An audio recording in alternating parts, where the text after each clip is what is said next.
My name's Joseph Huculak. I was a paramedic and search and rescue member here in British Columbia, Canada over the past 20 years. During my recovery, I've done a bit of writing, and I'd like to share a piece with you today. It's entitled Crow's Nest. Crow's Nest. The sirens wail as our ambulance speeds through the barren highway. Crow's Nest, they call it. The pine trees pass by in a blur. My focus is not there. I am afraid. This isn't you. I begin blaming myself already. I have an understanding of what's ahead of me, but at the same time I understand I don't know enough. You can't buy experience, but experience sure is expensive, they say. But at what cost today? Mine and yours? What awaits me at the end of this ride? I begin thinking. I should jump out of the ambulance now and become a patient myself. Then I would have a proper excuse not to arrive. It is my attendee, and I am working with a partner, Rob, who grew up in this area. He mentioned the terms catcher's mitt regarding a corner of the highway that seemed to grab motorcyclists and vehicles throughout the year. It is new to me. It is all new to me.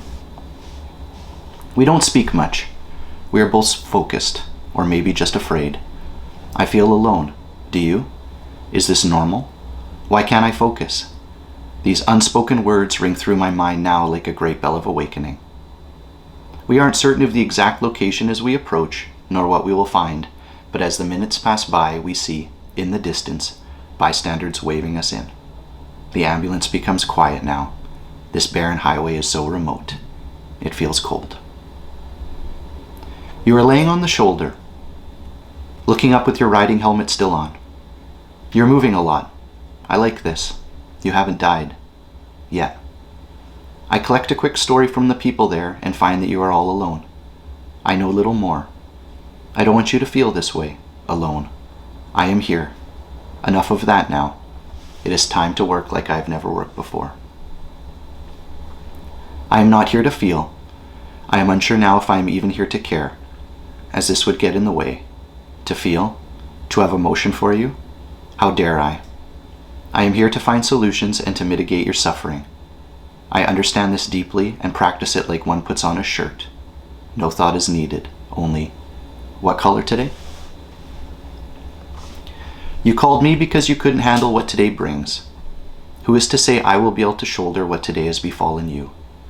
Do I blame you? Hardly. This is what I am paid to do.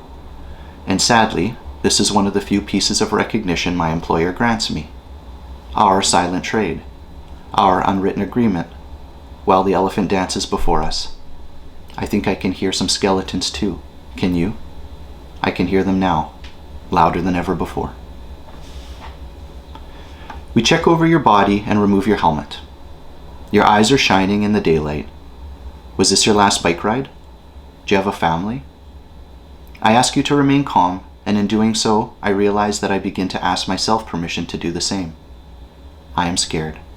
This is serious. I can understand this much already. We package you quickly onto the spine board and load you into the ambulance. I hate this office space and what it represents. I want more time. I need more resources. I want out. I definitely picked the wrong career if that's the case. I push through. For you and for me. For us. You need me, and in some strange way I want to be here. Here with you. I want to help you. Am I? This screams in my head. I have the wherewithal to ask a member of the auto extrication team to come along with me to assist. He jumps in and we begin our ride, the four of us. Rob driving, Pete at your side, and me working above your dear head. The blood is coming out of your ears, nose, and eyes now. There's a transparency to it. I am so sorry. It will be about 30 minutes of travel from here. You will not receive a helicopter, although we will request one for you adamantly. Our sirens break the silence as we accelerate down this narrow, continually winding highway. I am glad I have Pete with me. I don't know Pete, but I know I can trust Pete. These things need no spoken word. You just know. I hope you can feel this, too. You are unable to settle down and you keep looking up at me wide-eyed with constant attempts to sit up. I continue holding your head to protect it from movement and further trauma, and we move together down this old road, connected as one. I ask you calmly to please lay down and to stay still.